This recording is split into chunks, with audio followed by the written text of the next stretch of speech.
The Newsday continues here on One News Now. I'm Charles Lejano.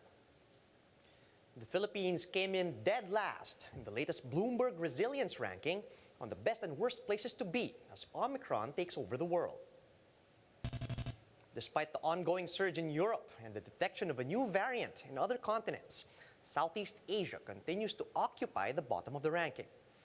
The Philippines remains in last place, followed by Indonesia, Vietnam, and Malaysia. Bloomberg says a key barrier to improving our scores is our low vaccination rate. That's with the Philippines having given out less than 100 COVID shots per 100 people. At the top of the list, European nations have been dethroned by the United Arab Emirates, one of the most vaccinated places in the world, and where COVID deaths are rare. How is Pfizer working to combat the Omicron variant through its vaccine and antiviral pill? CEO Albert Bourla discusses this with Bloomberg's David Weston on Balance of Power. Let's watch this. First, as a scientist, really sort out what do we know and what don't we know, because there's a lot of speculation, a lot of anecdotes circulating right now. Thank you. Happy to be here. Look, Omicron definitely has the characteristics to create us concerns for many reasons.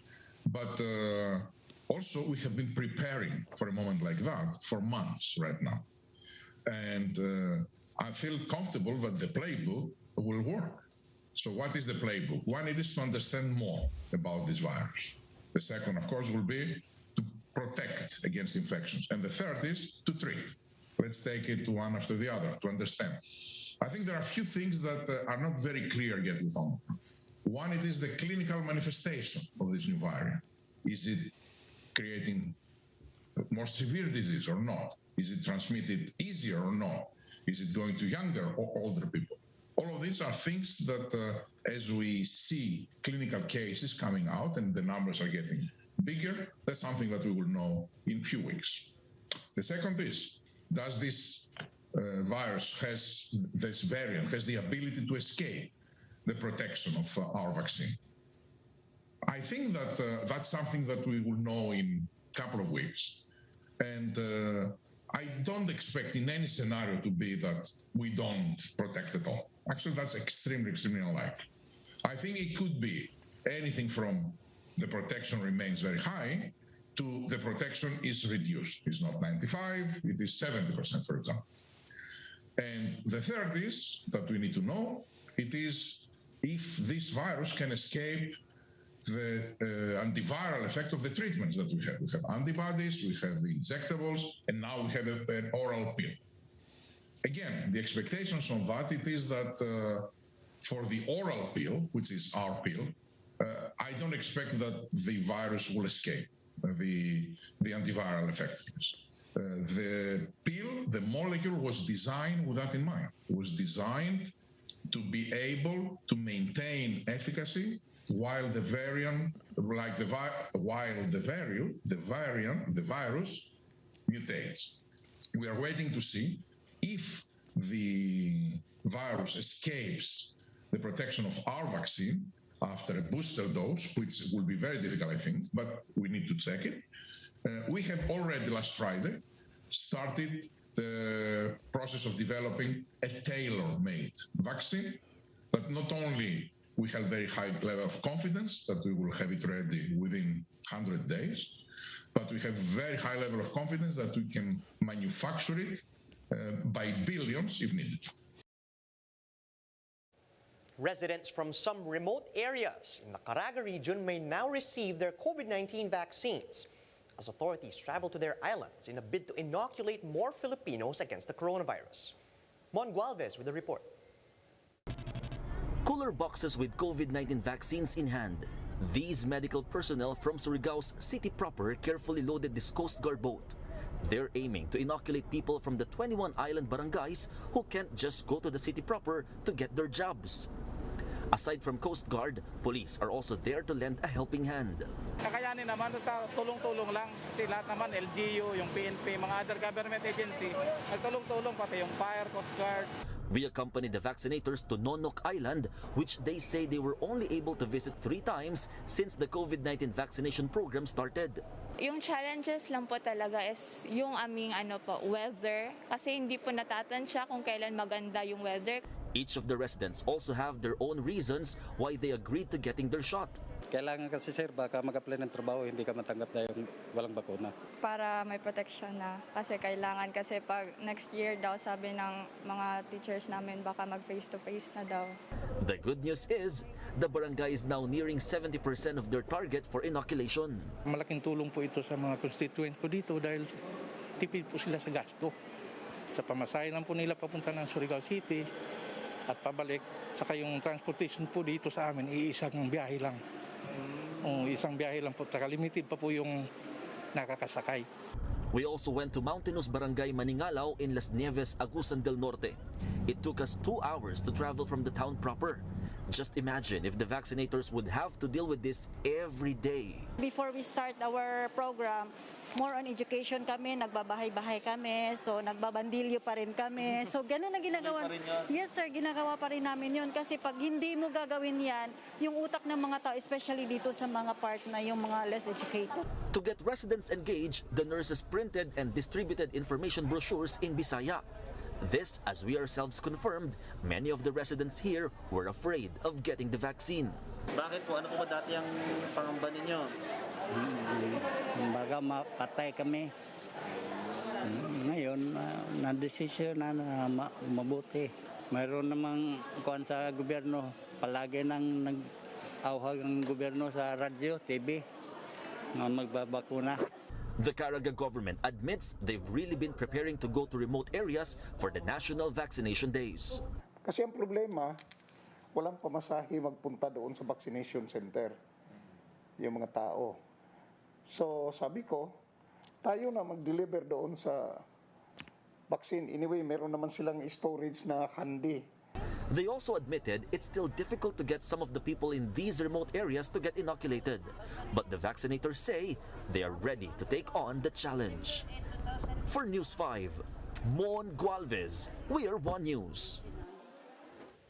Phivolcs assures the public Mount Pinatubo won't have an eruption like the one in 1991. In an interview with Radio 5, Phivolcs officer in charge Renato Solidum explained that the volcano's recent explosion was steam-driven, not like the one 30 years ago. This means that the volcano will release mostly smoke and not lava.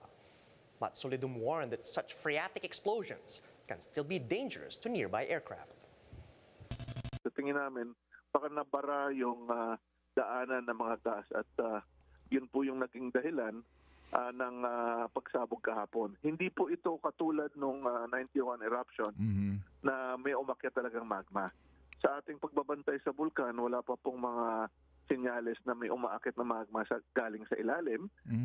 Kaya yung kulay ng usok na lumabas masyadong maputi. So essentially, water vapor ang karamihan.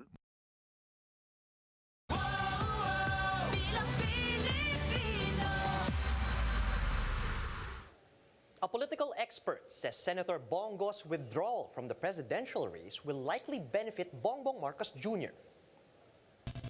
In an interview with the Chiefs, Strat-based President Dindo Manhit said the senator's withdrawal will likely combine Marcos and Duterte supporters.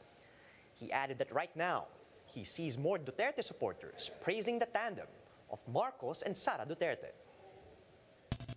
They will consolidate their support because at the end of the day, these are the Duterte political factions uniting once again after a few weeks of friction. Now you have very clear, Marcos and Sara Duterte are together, supported by Gloria Macapagal-Arroyo, and you add the Estrada family.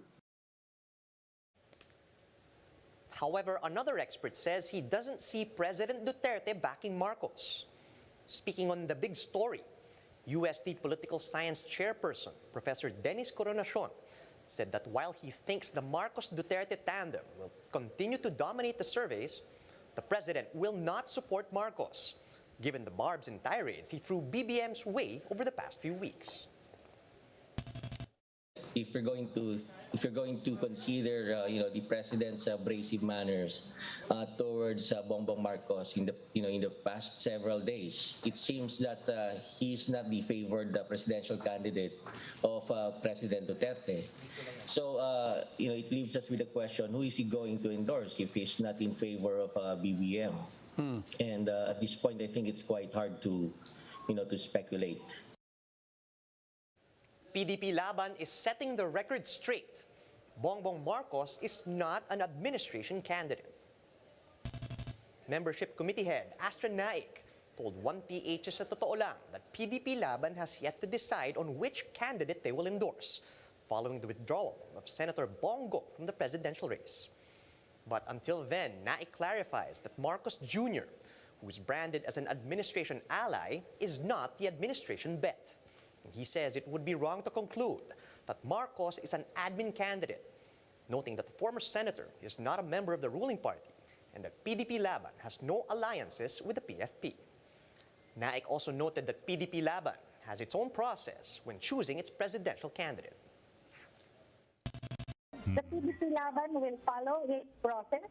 We will subject all the candidates, the remaining national presidential candidates, to the consultation with our party members and our party officers. At kung ano man yung mapagkasunduan ng aming mga kapartido, yun po ang aming susundin.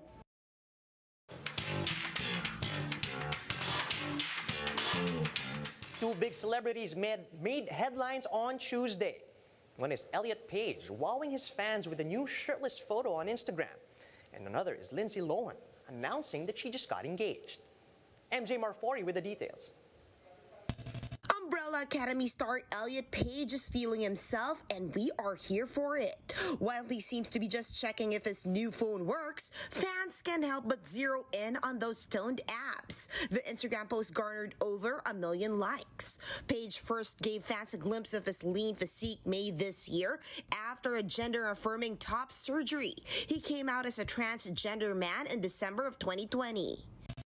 And in some fetch news, Mean Girl star Lindsay Lohan is engaged. The actress announced her engagement to her 2-year boyfriend, Bader Hamas, on Instagram. In a series of cuddle photos with a gorgeous diamond ring to boot, the actress referred to her beau as, quote, "my love, my life, my family, my future." But that's not the only thing we're celebrating for La Lohan. She's set to make an acting comeback via a new Netflix Christmas movie set to air in 2022. For News 5, MJ Marfori, we are One News. Here's a quick look at some of today's headlines. Number coding returns in Metro Manila starting today. Some presidential bets are scheduled to visit parts of Luzon. And Miss Philippines graces the Miss Grand International National Costume Competition as a butterfly. And those are the top stories at this hour. Join us again later at 10:45 a.m. as we continue to monitor the day's biggest stories. You can also catch One News on Signal Play. Register for a free account now at www.signalplay.com so you can stream One News live anytime and anywhere. I'm Charles Lejano. Mask on, wash hands, and stay safe, Philippines. We're One News.